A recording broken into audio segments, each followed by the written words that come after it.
On est donc ici sur un nouveau domaine de l'appellation Bélé, appellation pas forcément toujours connue de tout le monde ou parfois mal connue.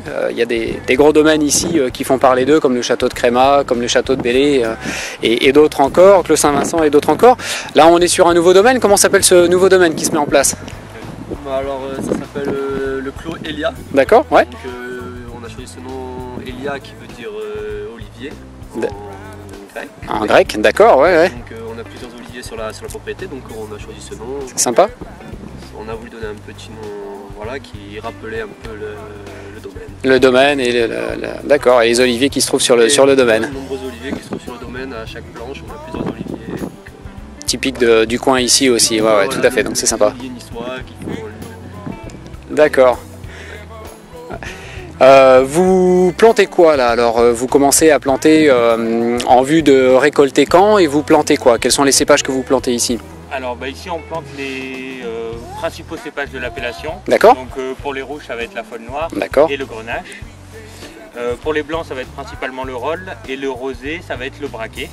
Voilà, donc ça c'est les cépages qui font partie de l'appellation. Traditionnel et même endémique on peut dire de l'appellation Bélé. De l'appellation. Voilà, on est les seuls à l'utiliser au sein d'une AOC. Voilà, donc là on plante en avril donc 2012 et on pourra récolter d'ici 4 ans. D'accord. Voilà. Il faut 4 ans pour que ces 4 ans... Quatrième feuille en fait. Donc là on part de 0.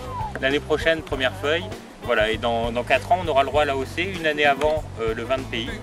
D'accord. Voilà. Donc au bout de 3 ans, vous aurez le droit de sortir les premiers 20 pays du domaine Elia, d'accord? Exactement, et au bout de 4 ans, il sera vraiment au sein de l'AOC Bélé. D'accord, d'accord. Le 11e producteur de l'appellation. Voilà, puisqu'il y a pour l'instant 10 producteurs, donc ce sera le 11e.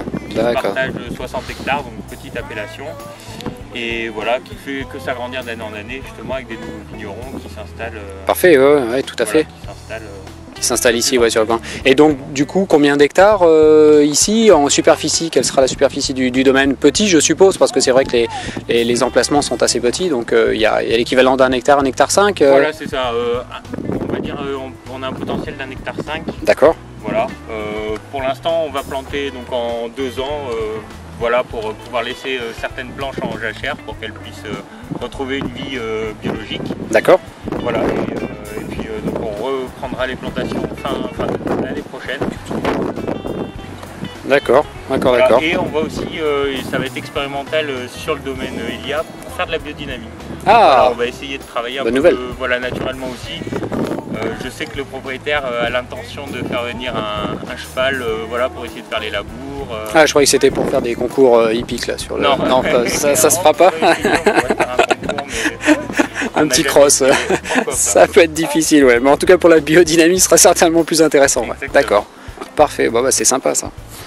Bon bah écoutez, merci, et puis bah, bon courage pour ce nouveau domaine, pour cette nouvelle plantation, et puis on a hâte déjà de goûter les nouveaux crus, blanc, rosé et rouge donc je suppose, au vu des cépages que vous plantez. Voilà. Et puis hâte de goûter des vins en culture biodynamique ici sur l'appellation Bélé. Ça seront les premiers ou pas sur l'appellation Bélé? Non, il y en a déjà d'autres, hein. Vraiment le second. Bon, d'accord, ouais, enfin on est vraiment dans les tout débuts en tout cas de cette façon de cultiver et de faire du vin. C'est un retour aux sources. C'est ça, aux sources, c'est un retour à la méthode traditionnelle d'antan. Voilà, il y a très longtemps, on limite les produits phytosanitaires et on essaie de renforcer naturellement la vigne pour qu'elle lutte le plus naturellement possible face aux ravageurs, que ce soit maladies ou insectes. D'accord, d'accord. Ouais, et puis après je suppose que c'est forcément beaucoup plus complexe que ça et ça engage pas mal de travaux. C'est par rapport à la lune, enfin, voilà, bien sûr. D'accord. Intéressant. Bon, bah, c'est parfait. Bah, on a hâte de déguster tout ça, donc rendez-vous dans 4 ans, je suppose. Voilà, exactement. Allez, bon courage.